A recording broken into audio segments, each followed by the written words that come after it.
At this point, we have looked at different breeds of dogs and how to care for them, and also different breeds of cats and how to care for them as well.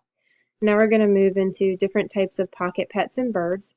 And I've tried to break this up quite a bit, so it might look like a whole bunch of different videos, but I've tried to keep them short, tried to keep them pretty simple. As always, as we're going through this, let me know if you have any questions.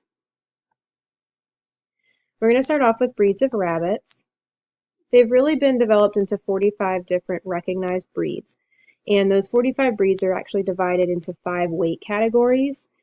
Dwarf or miniature is the first one, they're the smallest. Then there's small, medium, large, and giant. We're not going to talk about all 45 breeds. We are going to talk about a select few. So the dwarf breed that we're going to talk about is the Himalayan. These are one of the oldest breeds with the widest distribution of any breed. As it matures, it actually becomes very snow white with a very deep black nose, ears, feet, and tail. It's actually the one down here on the bottom left-hand corner. As for the small breeds, there's 2 that we're going to talk about, the Dutch and the Florida White. The Dutch has a very unique color marking with colored patches on the side of the head that actually go around the eyes and up towards the ears, with a white blaze on the forehead and down the nose. And then its front legs actually form a white belt. And then the rear half is also that dark color, the same as the head. And then the Florida White, as its name implies, it was developed in Florida, and it was actually developed by crossing Dutch, Polish, and New Zealand whites. And this rabbit is actually bred to be a small meat rabbit or a lab rabbit.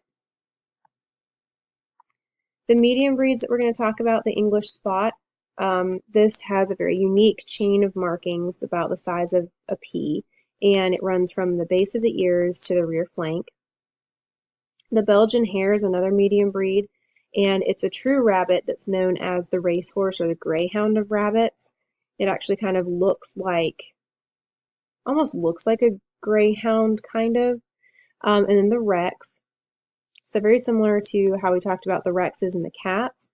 The Rex rabbit is also quite similar as far as their hair coat. They have a very short hair coat with the guard hairs being the same length as the underfur, and it has a very soft plush feel to it. The large breeds of rabbits that we're going to talk about are the Californian, and the Californian is a cross of a Himalayan and a chinchilla, and then it's crossed with a white New Zealand. And they are white with black colored nose, ears, feet, and tail, and their eyes are red. The English Lop, this is the oldest domestic breed, and it's known and bred for its very long ears. And as the name would imply, so a lop rabbit, the ears always fold over. They don't stick straight up like most rabbits do, they actually flop over.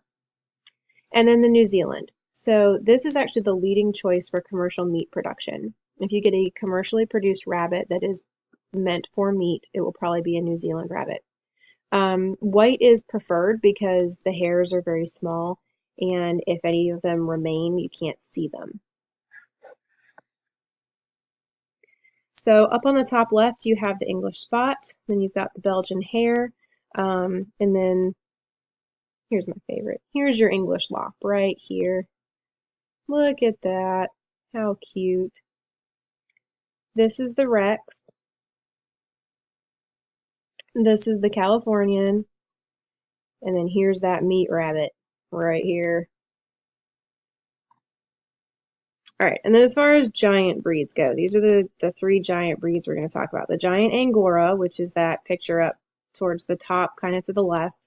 And it was actually developed for a maximum amount of wool production. That's really what the giant Angora is used for, is wool. They're an all-white rabbit. They have the body structure of a commercial animal with that really unique, it's actually a 3-layer coat, but it's all used for wool. The French Lop, the ears are shorter than the English Lop, but they hang down in kind of a horseshoe shape from the crown of the head, about 1.5 inches or so below their muzzle.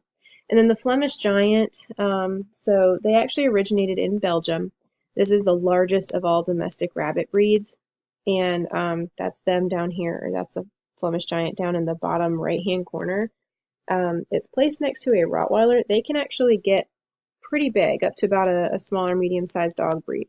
So they're pretty big bunnies.